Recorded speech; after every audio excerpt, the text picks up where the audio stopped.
before he healed the blind.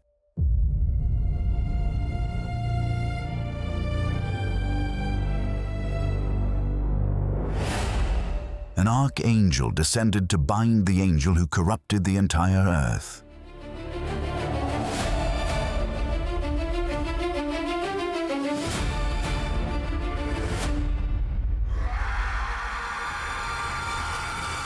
In a wasteland called Dudael, Raphael buried Azazel beneath jagged rocks and complete darkness. The earth was drowning in evil. Giants devoured human flesh. Blood soaked into the ground. The souls of the murdered cried out to heaven. God sent 4 archangels. Raphael received the most dangerous mission of all. Centuries later, he would guide a young man named Tobias through deadly roads. He would chase a demon across hundreds of miles and bind him in Egyptian wilderness. He would heal martyrs torn apart by Roman torture, breathing life back into dismembered bodies. He stirred healing waters in Jerusalem while Christ walked the earth. Medieval Venice built 9 altars to him. Nubia painted him trampling demons. Hospitals across 3 continents bore his name. And after the flood, when one giant killed the Leviathan God had sent to destroy him,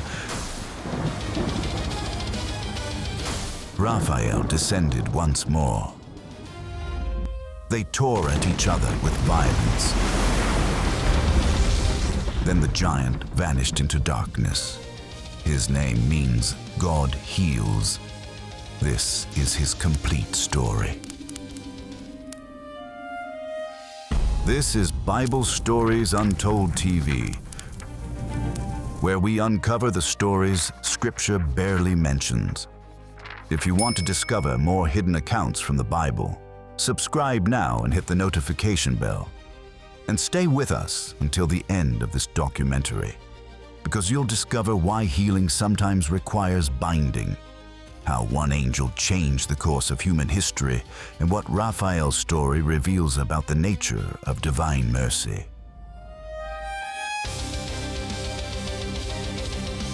Let's begin.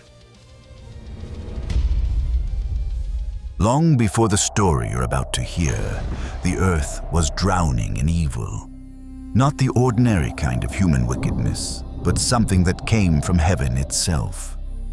The ancient text called the Book of Enoch tells us what happened, and you need to understand this part because it explains who Raphael really is and why God would later send him on his most famous mission. It started with angels called the Watchers. These were holy beings originally sent by God to observe humanity. But as they watched the daughters of men, something changed. Observation became desire, desire became obsession, and obsession became rebellion. 200 angels, led by beings named Shem, Hazaz, and Azazel, descended to Mount Hermon and swore an oath together. The Book of Enoch records their pact. They would abandon their heavenly positions, take human wives, and live as men on the earth. It was a cosmic-level transgression that would shatter the world. But the real damage came from what they taught. Azazel became the great instructor of wickedness. He showed men how to forge swords, knives, shields, and breastplates. Warfare, which had been crude and limited, became organized slaughter. He taught women the arts of cosmetics and jewelry, introducing vanity and seduction as tools of manipulation. Worse still, he revealed sorcery, astrology, and divination. Secrets that were meant to remain in heaven were now being practiced in human hands. The consequences were catastrophic. The unions between fallen angels and human women produced offspring called the Nephilim. Giants. These creatures grew to massive sizes, and their appetites grew with them. They consumed everything humans could produce. When food ran out, They turned on humanity itself. The Book of Enoch records that they began devouring human flesh. Blood soaked into the ground. Violence became the only language anyone understood.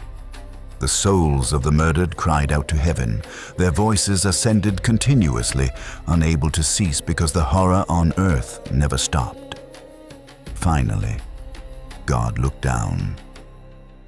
According to the Book of Enoch, God summoned his chief archangels, Michael, Gabriel, Uriel, and Raphael. These four descended from the throne room and surveyed the carnage below. They saw what Azazel had done. They saw the blood, the corruption spreading like a plague across creation. They reported everything to God and asked what should be done. God's response came swiftly. Each archangel received a specific mission. Uriel would go to Noah with a warning about a coming flood. Gabriel would incite the giants to civil war, causing them to destroy each other. Michael would bind Shemazaz and the other fallen watchers with eternal chains. And Raphael received the most dangerous assignment of all. He would go after Azazel himself. The Book of Enoch doesn't tell us how long it took Raphael to find him. We don't know if there was a battle or if Azazel surrendered when he saw one of the 7 archangels who stand before God's throne. What we do know is what happened when Raphael caught him. In a desolate wasteland called Dudael, somewhere in the deserts of the earth, Raphael bound Azazel hand and foot. This wasn't symbolic. This was one angel physically restraining another who had corrupted the entire world. Raphael dragged him across the burning sand to a specific location. There, he tore open the earth itself. The Book of Enoch records the details with precision. Raphael cast Azazel into the opening. He piled rough and jagged rocks upon the fallen angel, sharp stones that would cut and crush. Then he covered everything with darkness.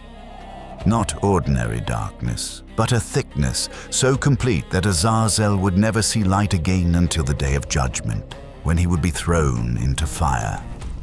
Azazel, who had walked free, who had taught wickedness, who had filled the earth with blood, was now trapped, buried, silenced. And here's what makes this mission reveal something crucial about Raphael. The Book of Enoch explains that God sent him not just to imprison Azazel, but to heal the earth which the fallen angels had corrupted, to proclaim healing so that humanity might survive. In Hebrew, the name Raphael means God heals. And now we see why he was chosen for this particular mission. He didn't heal the earth with medicine or miracles. He healed it by removing the infection at its source, by binding the one who had taught humanity how to destroy itself. The healing came through the binding. They were the same act. This established something about Raphael's identity that would echo through every mission he would ever receive. He wasn't just a healer of bodies. He was a healer of corruption itself. He cleansed what demons defiled. He restored what evil shattered. And when necessary, he bound those who threatened God's creation. The earth began to recover. The knowledge Azazel had spread would take generations to fade. But the teacher himself was silenced, imprisoned under jagged rocks, surrounded by darkness, waiting for a judgment that was still thousands of years away. Centuries passed. Empires rose and fell. Humanity rebuilt. And then, in a different time and place, God would send Raphael on another mission, another demon to bind, another desperate prayer to answer. But this time, no one would recognize him. Centuries after Raphael imprisoned Azazel beneath the desert, a man named Tobias was living in the Assyrian capital of Nineveh. He was an Israelite, part of a conquered people forced into exile far from their homeland. While others around him compromised and bowed to foreign gods, Tobit maintained his faith. He gave money to the poor and risked his life burying executed Israelites when everyone else was too afraid. One evening, exhausted after burying another victim, Tobit lay down to sleep outside near a wall. The night was hot and he didn't bother covering his face. Sparrows nested in the wall above him. As he slept, the birds defecated directly into his eyes. The droppings caused white films to grow across his vision. Tobit went completely blind. 4 years passed in darkness. His wife Anna became the family's provider while Tobit sat helpless at home. The man who had once been respected and independent now depended on others for everything.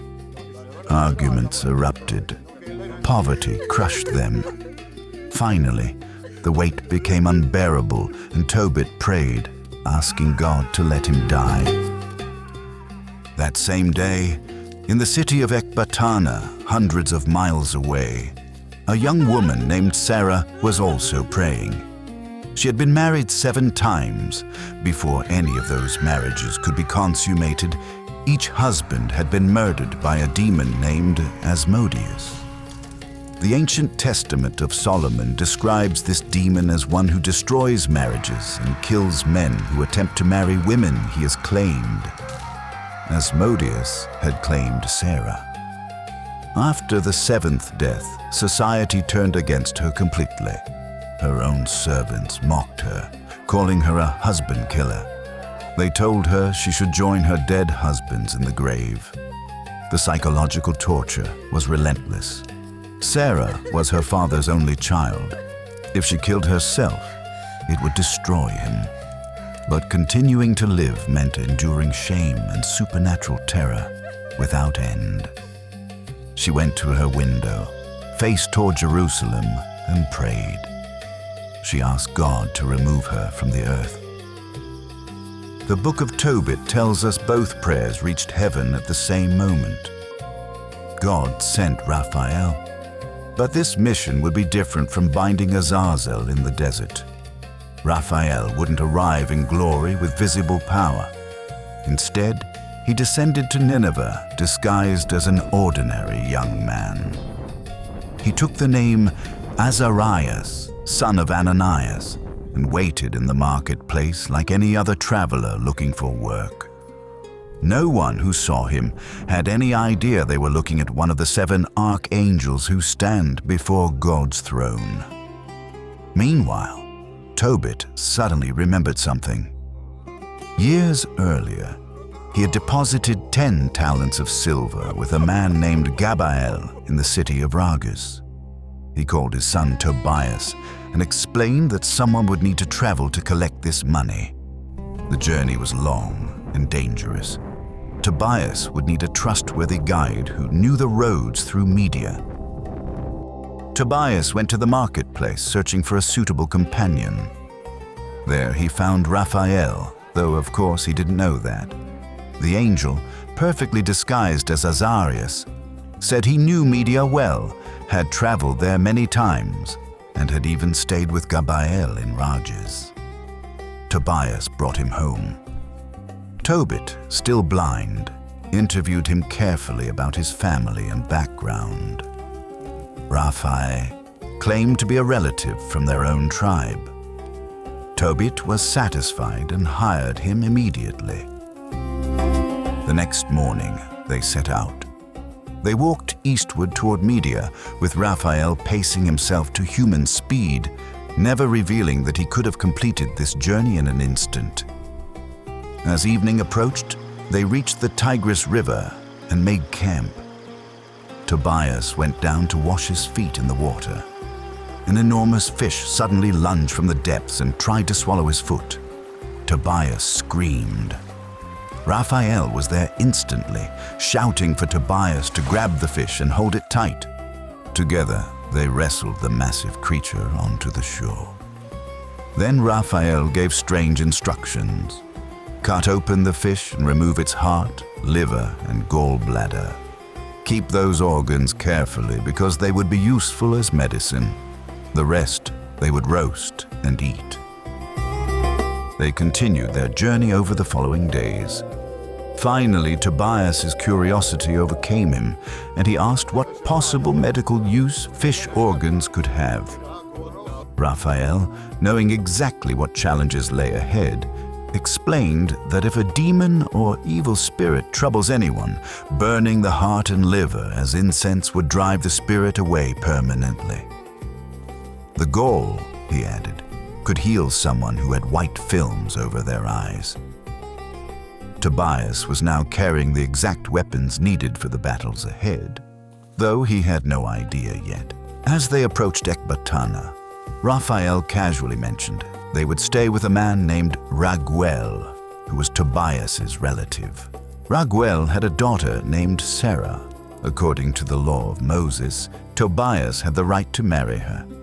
The Book of Tobit records that Tobias immediately panicked. He had heard the rumors about this woman. 7 husbands, all dead on their wedding nights, killed by a demon. Tobias was his parents' only son. If he died like the others, the grief would kill them. They had no other children. Raphael, who had already bound the leader of all fallen angels, told this frightened young man not to fear. Listen carefully. When you enter the wedding chamber tonight, take those fish organs and burn them with incense. The demon will smell the smoke and flee. He will never return. Trust me. With those instructions given on the road outside the city, they continued to Raguel's house. When Raguel learned these visitors were from Tobit's family in Nineveh, he wept with joy at seeing his kinsman's son. But when Raphael proposed that Tobias marry Sarah, Raguel's expression changed. The Book of Tobit preserves his painful honesty. He had given Sarah to 7 men in marriage. Each one died the night he entered her chamber. But according to law, Sarah belonged to Tobias by right of inheritance. The marriage contract was written immediately. That evening, while guests celebrated, Raguel quietly pulled his servants aside and told them to dig a grave before dawn. He had done this 7 times before. He expected to do it again. Sarah was brought to the bridal chamber. 7 times she had stood at this threshold. 7 times she had watched a demon materialize and murder her new husband. When Tobias entered, he moved carefully and deliberately, following Raphael's instructions exactly. Before approaching Sarah, before speaking to her, he took the fish heart and liver and placed them on hot incense coals. Thick, acrid smoke began filling the room. The Book of Tobit simply states that when the demon smelled it, he fled to the remotest parts of Egypt. But something happened that no one in that room could see. Raphael, who had been sitting at the wedding feast maintaining his human disguise, suddenly pursued the demon across hundreds of miles. In the upper regions of Egypt, far from Ecbatana, Raphael confronted Asmodeus.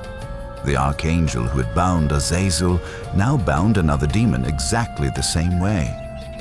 The creature who had murdered 7 men was chained in the Egyptian wilderness. Morning came in Ecbatana. Raguel sent a servant to check the bridal chamber, expecting another corpse. The servant returned with shocking news. Both were alive, sleeping peacefully. Raguel fell to his knees and praised God, then immediately ordered his servants to fill in the grave before anyone saw it. 7 days of wedding celebration followed. While Tobias remained with his new bride, Raphael traveled alone to Rages, collected the 10 talents of silver from Gabael, and returned. He then told Tobias they needed to leave. His mother would be sick with worry, and they had medicine for his father's eyes. They hurried back to Nineveh ahead of the wedding party. When they arrived, Tobit stood at the door still blind, unable to see his son after their long separation. Tobias took the fish gall and anointed his father's eyes, following the instructions Raphael had given him at the Tigris River. The Book of Tobit describes white films peeling away like scales. After 4 years of darkness, Tobit could suddenly see again. He fell on his son's neck weeping.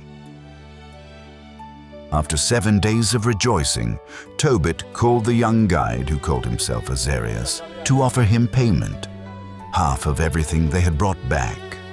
The young man had done more than anyone could have asked. But Raphael knew this was the moment. His mission was complete. It was time to reveal the truth.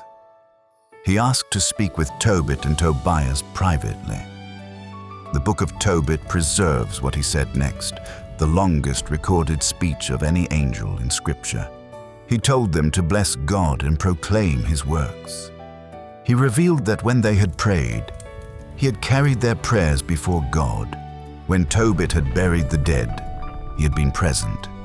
God had sent him to heal both Tobit and Sarah. Then Raphael spoke the words that shattered the disguise completely. I am Raphael, one of the 7 holy angels who present the prayers of the saints and who go in and out before the glory of the Holy One. The Book of Tobit records they fell to the ground in terror. The young man they had hired, the traveler they had eaten with, the guide they had paid wages. He was an archangel who stood before God's throne. He told them to give God thanks. Then he said simply that he was returning to the one who sent him.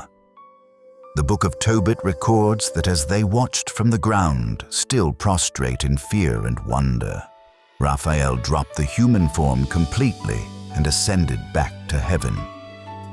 They saw him no more. The archangel who had walked dusty roads at human pace, who had taught a young man to catch fish, who had seemed so ordinary and unremarkable, was gone. But a blind man could see. A demon was bound in chains. A woman was free from torment. 2 families were saved, all because one of heaven's most powerful beings was willing to disguise himself completely and work patiently through human limitations to accomplish God's will. This mission made Raphael famous throughout the Christian world. But buried in his revelation speech was a single statement that reveals why he was different from every other angel who had ever descended to earth. As the Book of Tobit spread through Christian communities, something unexpected happened. Believers began testifying that Raphael wasn't just a figure in an ancient text. He was still healing, still appearing to those who needed him most. Between the 7th and 8th centuries, Coptic Christians in Egypt and Nubia wrote detailed accounts of their martyrs. These texts, called Passiones, recorded the tortures believers endured under Roman persecution. A recent scholarly study analyzing these accounts discovered something remarkable. Raphael appears in 7 of them, always in the same role. Healer. The Passio Anub preserves the most dramatic example. Anub was a Christian who refused to sacrifice to Roman gods. His executioners tore his body apart, scattering the pieces.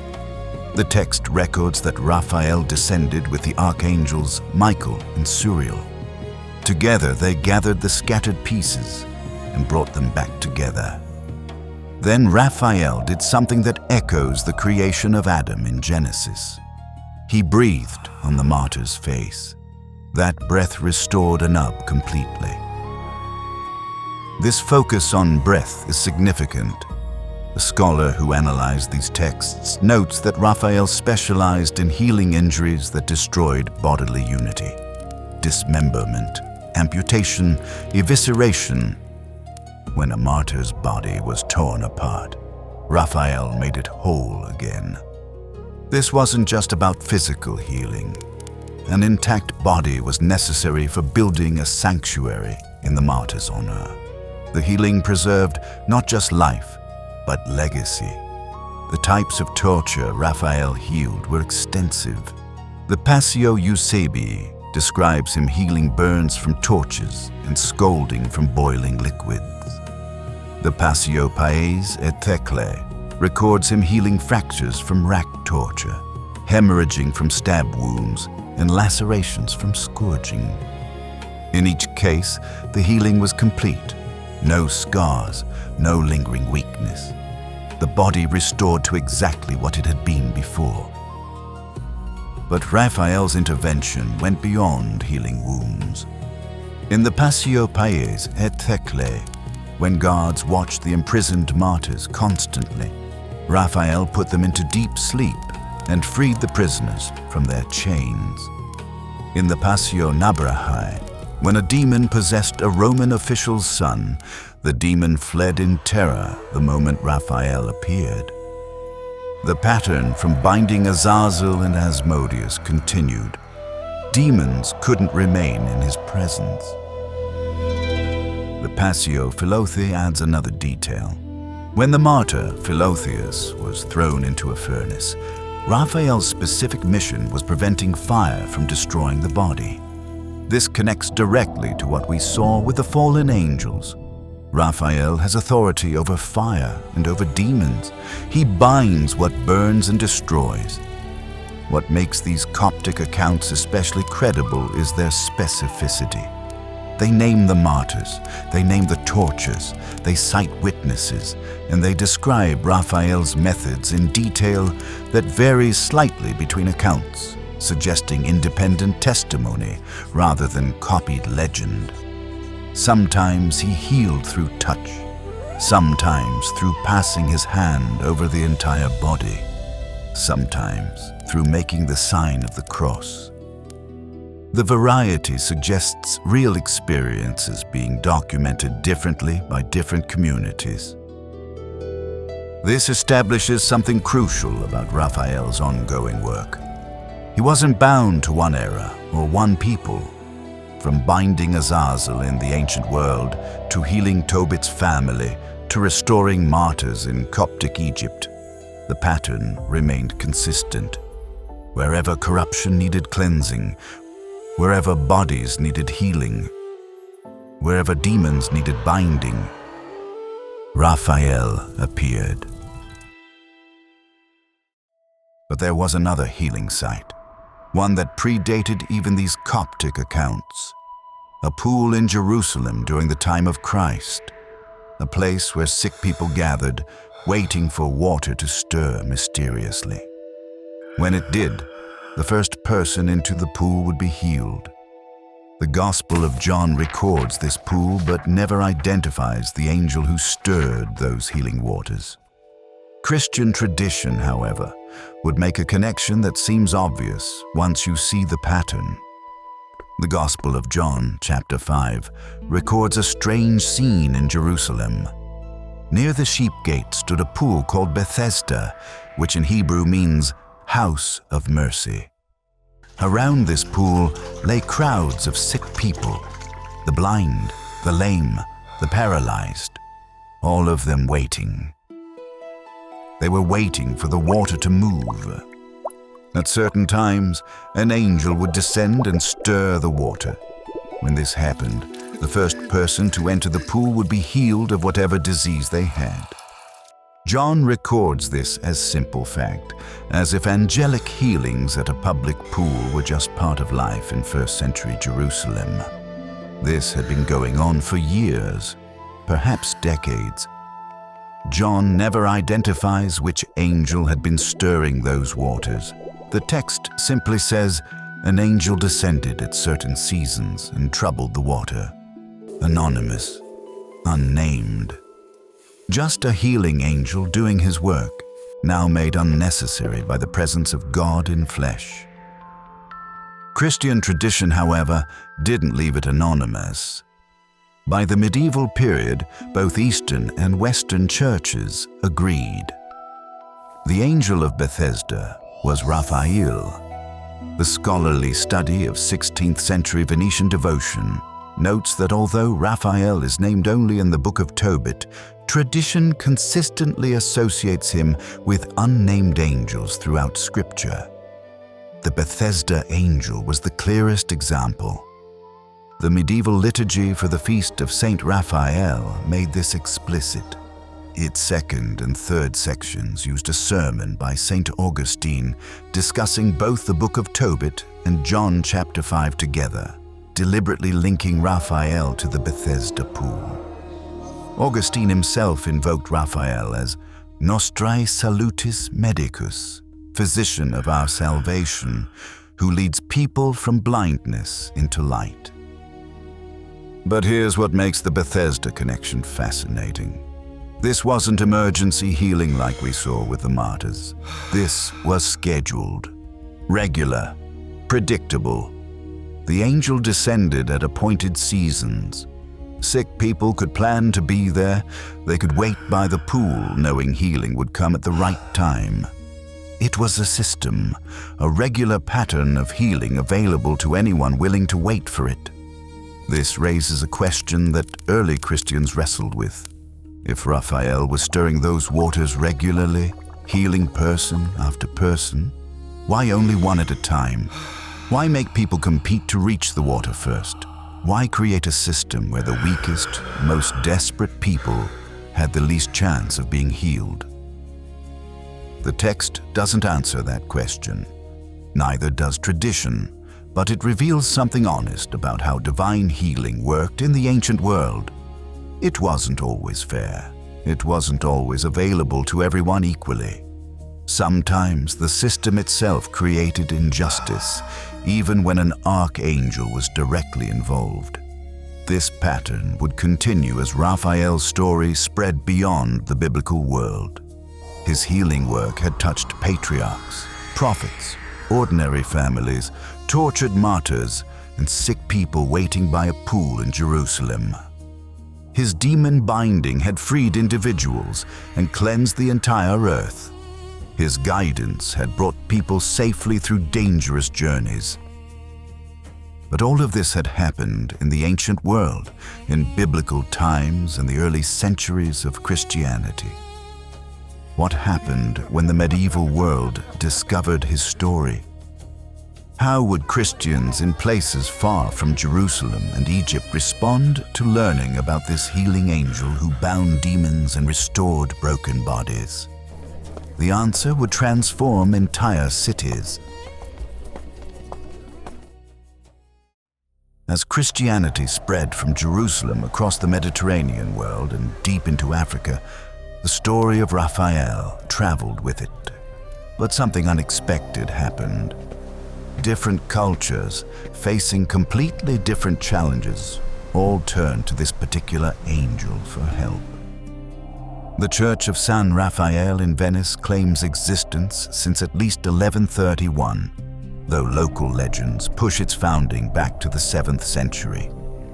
By 1581, 9 altars dedicated to Raphael were scattered across the city.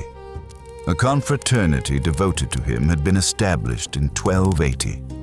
For a maritime republic whose entire economy floated on wooden ships, this wasn't random devotion. It was survival strategy. A scholarly study of 16th century Venetian religion explains why. Venetians believed Raphael restrained the evil spirits that caused storms and dangers to travelers. Every galley that left the lagoon faced unpredictable Mediterranean weather. Sudden gales could sink vessels loaded with silk and spices worth fortunes. Pirates haunted trade routes. Navigational errors meant death on rocks. When your husband or son spent 6 months sailing to Alexandria or Constantinople, you prayed to the angel who brought Tobias home safely. This was economics, dressed as theology. Before voyages, families prayed at his altars. When ships returned, they came back to give thanks. The pattern repeated thousands of times across generations. binding Venice's commercial success to Raphael's perceived protection, but there was more. Tobit's son had left home poor and returned with wealth, a wife, and his father's cure. That story resonated with merchant families who sent sons on trading voyages, hoping they would return enriched. Raphael wasn't just about survival. He was about successful completion of dangerous journeys. Travel south and east from Venice now, following the Nile deep into Nubia in what we now call Sudan. Medieval Christian kingdoms there faced nothing like Venetian maritime trade. They faced war, pressure from Muslim Egypt to the north, pagan tribes to the south. Their faith existed under siege, and their Raphael looked completely different. The upper church at Banganati and the church at Tamit preserve paintings showing Raphael in a role Venice never emphasized. He tramples demons beneath his feet. One image from Tamit, now in Cairo's Coptic Museum, shows him standing on a beast with 4 legs, twisted tail, and body covered in scales and fins. He's pierced it with a spear. A bearded man emerges from the creature's dragon mouth, hands raised in prayer. Raphael has just killed the monster and freed the man it was devouring. This demon-taming function usually belonged to Michael in Christian art, but scholarly analysis of Nubians painting notes that Raphael took this aggressive role in their churches. One image shows him holding a model of a church, marking him as building protector. Another depicts him with a medical bag, combining healing with demon fighting. The Nubians knew from their own Coptic martyrdom texts that this angel had healed their tortured ancestors. Now they needed him to defend their churches against ongoing spiritual attack. They painted what they needed. A fierce warrior who didn't just heal wounds, but prevented them by destroying demonic threats before they could strike. What's startling is that Venice and Nubia developed these emphases independently. Same angel, radically different portrayals. Venice painted him guiding young travelers. Nubia painted him spearing dragons. Yet both reflected genuine biblical traditions. He had guided Tobias safely and bound Asmodeus in chains. Guide and warrior, protector and demon binder. The cultures simply emphasized what their circumstances required. Beyond these 2 regions, medieval hospitals across Europe and Africa began bearing his name. The earliest recorded image discovered in Palermo in 1516, now lost, was an ancient fresco designating him as Medicus. Hospital dedications spread wherever Christianity took root. Small chapels attached to healing centers, major medical institutions, all invoke the angel whose name meant God heals. What united these different devotions was something remarkable. Raphael never demanded any of it. His story in the Book of Tobit emphasized that he came because God sent him, not because he sought recognition. He told Tobit and Tobias to give God thanks, then left immediately. No instructions to build shrines, no commands to establish feasts, nothing. By late medieval period, his cult stretched from Venice to Nubia, from Palermo to remote mountain hospitals. Confraternities organized around him. Artists painted him constantly. He had become one of Christianity's most beloved angels through organic growth, not institutional promotion. People sought him because other people testified he had helped them. But there was a reason this particular angel commanded such devotion. A battle fought in the ancient world that the Book of Tobit never mentioned. A confrontation so violent it would define everything Raphael would become. To understand why millions called his name across centuries, we need to return to the days after the flood, when one final threat remained. The floodwaters had come and gone. Most of humanity drowned. The corrupted earth that Azazel had polluted was cleansed. The giants who had terrorized the world were destroyed, most of them. The Book of Giants, preserved in fragments scattered across ancient languages, tells us something that makes what comes next inevitable. Not all the giants died in the flood. Some survived. Their monstrous forms surfaced from the receding waters, and they began again. God sent Leviathan, a sea monster of such size and power that even the giants feared it. Its mission was to finish what the flood had started. Leviathan succeeded. One by one, the survivors fell, crushing the last remnants of the Watcher's corruption, until it came to a giant named Ohia. Ohia was different. He was the son of Shem-Hazaz, the leader of the fallen Watchers. While his brothers had fought each other in civil war, while other giants had been torn apart by Gabriel's manipulation or drowned by flood waters, Ohia had endured. And when Leviathan came for him, Ohia didn't run. He fought back.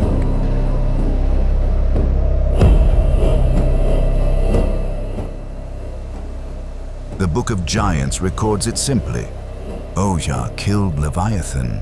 He slayed the monster God had sent to destroy him.